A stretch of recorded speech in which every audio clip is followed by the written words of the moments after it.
Good morning, everybody. My name is Jeremy. This is Red Beans Recording, and today we're looking at the Qu-Bit Nautilus delay module.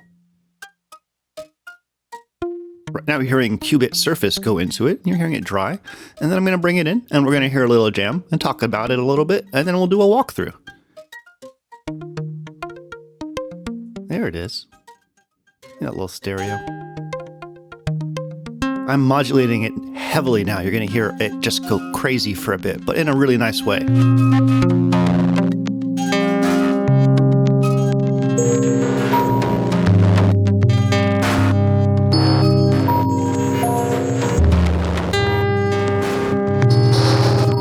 I just changed what's called the chroma mode, which is a sort of coloring to the delay, either filtering, bit crushing, or distortion. Nautilus is capable of extremely interesting modulation delays, and also really just normal, pretty ones.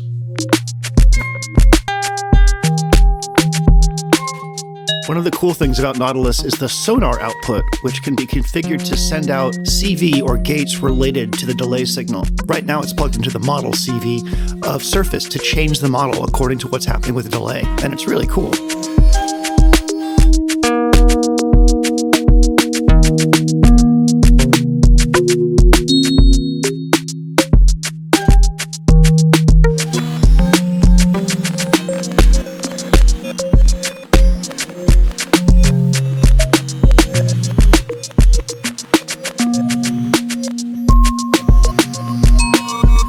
All that texture and movement you're hearing is from Nautilus, including the distortion.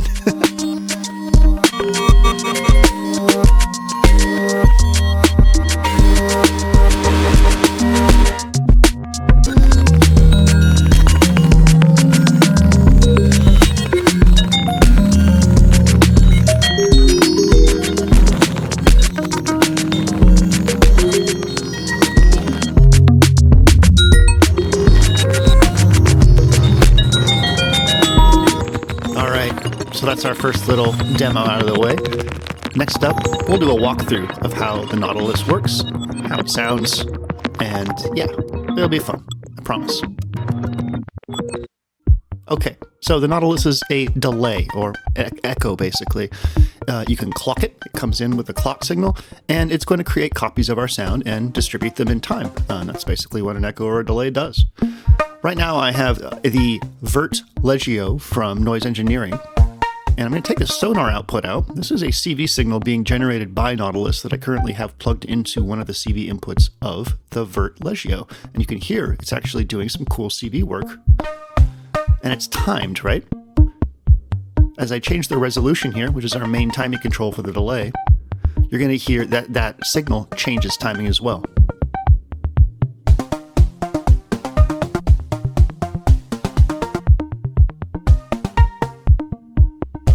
So I've found that the Nautilus likes a 1 PPQ clock or a quarter note clock to get the resolutions of delay that it says in the manual. And there's a great manual that shows you exactly what to expect from the resolution settings.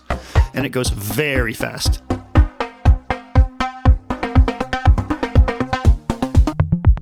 The sensors control the amount of delay lines active in the Nautilus's delay network. There are a total of 8 delay lines available, 4 per left-right channel, and they can be used to create complex delay interactions from a single clock input. So think of it like a multi-tap kind of thing. When sensors is all the way left, it's a simple delay, and when sensors goes more right or clockwise, you're going to get more complex sort of multi-tap delay sounds. And in between, there's all kinds of cool sweet spots.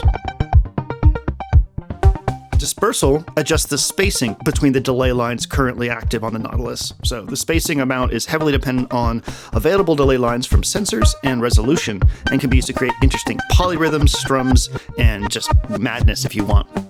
You also heard me bring in the reversal, which is one of my favorite things about this, which actually reverses the delay lines, and you can hear it getting fed back into the network and then repeated again. It's really, really cool. All that depends on that little arrow button up at the top there that changes one of the ways the delays plays back, like normal, ping pong, and some other ones. We have 4 delay modes available to us through that button on the top left I'm about to hit right there. I was in what's called fade, and we'll come back to fade. Right now we're in Doppler. So when I change the speed or resolution of the delay, we're going to hear those little pitch warbles, and it's pretty cool.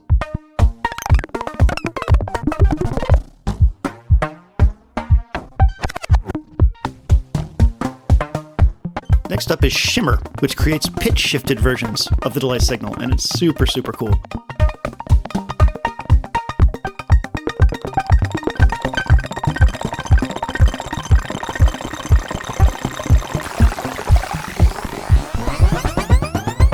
You can hear that shimmer also Dopplers as well.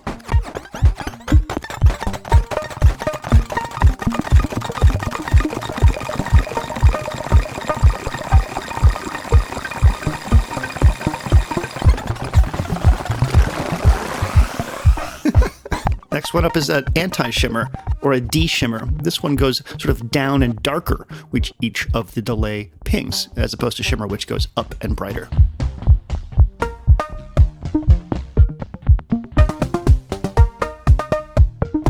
So finally back at fade, which since it doesn't Doppler, gives us the opportunity to jump between different delay times or modulate them and get some really, really cool sort of glitchy effects.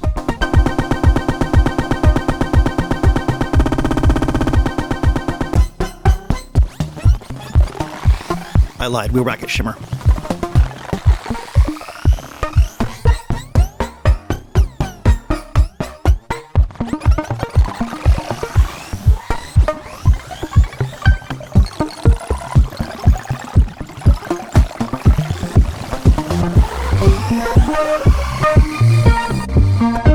All right, back to fade. Now we'll be able to jump around and do some cool glitchy stuff with this. That little X button there, the little no button, is a purge button, which currently purges the current delay feedback network, which is really, really useful.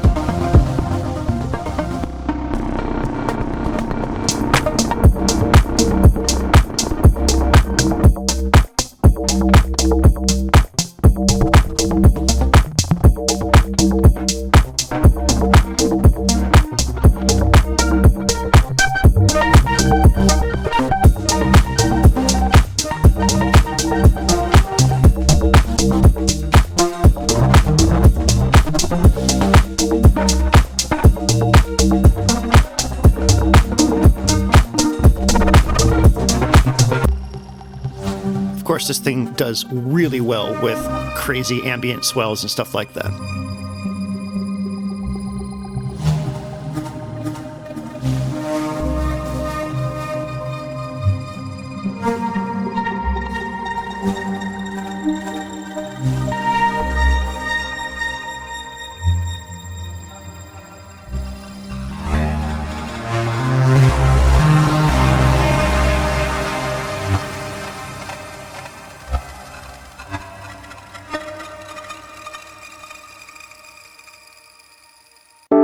Okay, in this one, we're going to explore the different chroma modes. You can see on the module, there's a little thing that says chroma and a little knob above that little pot. We've got this Rhodes sample going in, and we're going to play with the different chroma modes in depth and then turn this simple, sweet delay into a modulated rhythmic monster. So the first chroma mode is called Oceanic Absorption, and we can adjust it with the depth knob. And Oceanic Absorption is a 4-pole low-pass filter.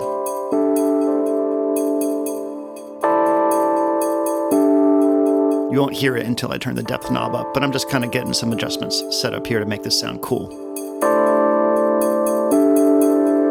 All right, here we go. Nice little low-pass filter for us.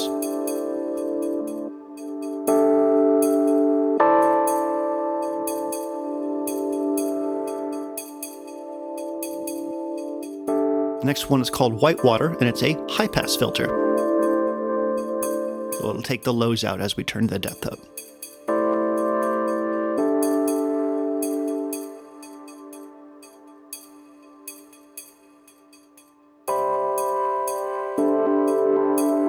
The next one is called Refraction Interference, and it is a collection of bit crushing and sample rate reducers. And we're going to modulate this with some CV. It's going to sound really, really cool.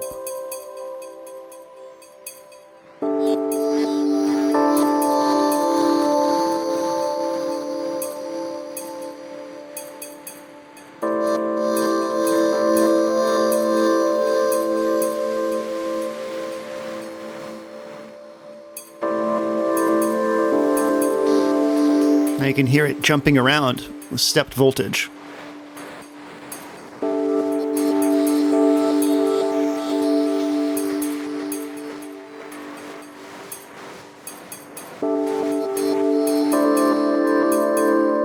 The next one is called pulse amplification, and it is a warm, soft saturation.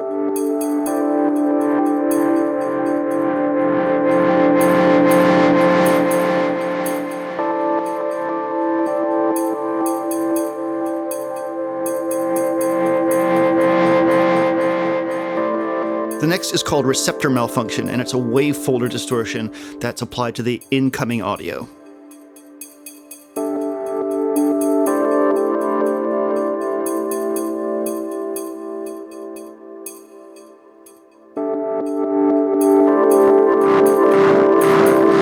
And finally, SOS, a heavy distortion applied to the input.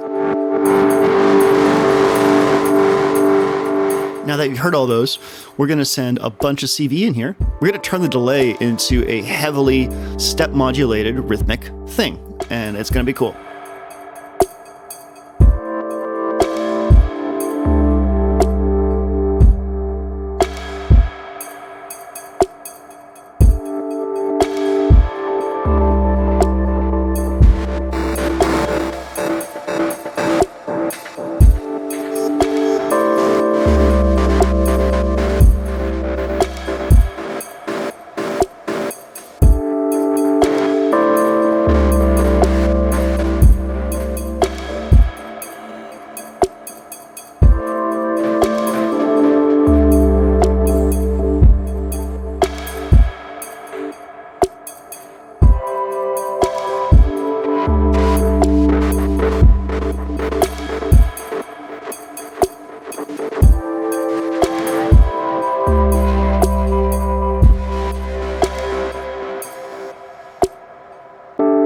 So there's our dry signal again, just so you can hear it.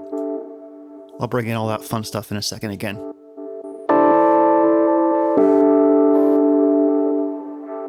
All that movement between the individual Rhodes hits is from Nautilus.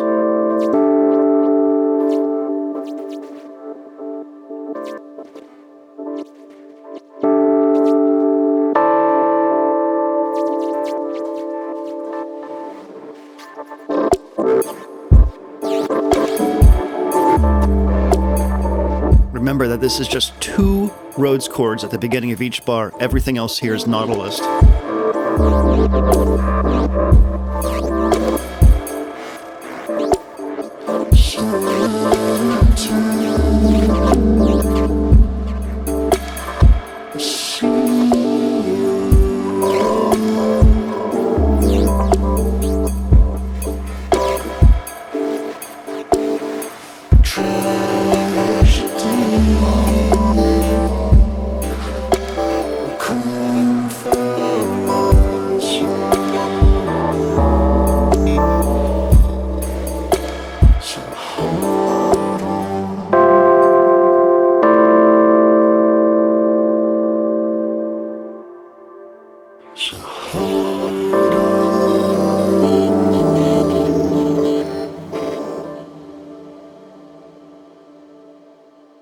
Okay, so that was a lot of really fun melodic stuff, but you might be wondering what this thing sounds like on drums. I sure was. So this little drum and bass beat you hear, this minimal one, is going to get passed through Nautilus, and we're just going to play with it a whole bunch.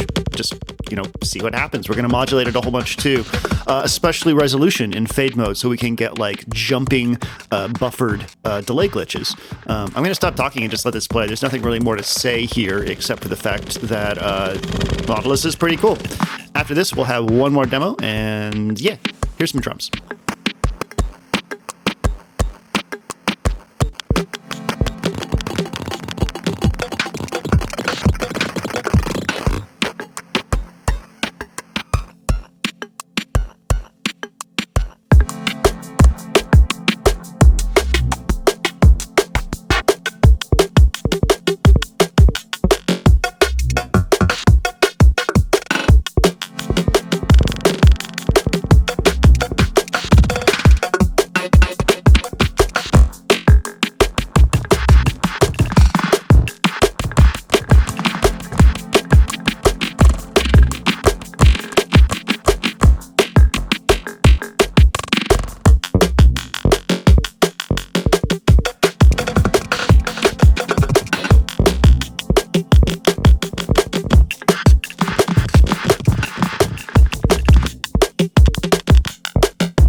Okay, in this final demo, I have Qubit Surface going into Qubit Databender, going into the Endorphins Ghost, and then finally going into Aurora. I will bring in Databender, then I'll bring in Ghost, and then I'll bring in the Nautilus, and I will just let this cool little thing go. The string and guitar samples here are from a Playbox sample set I made, and that's coming from the Bitbox Micro. But yeah, Nautilus, it's a really cool delay. I like it a lot. I hope that you like it too. My name is Jeremy, this is Red Means Recording, and thank you so much for watching. Have a wonderful day.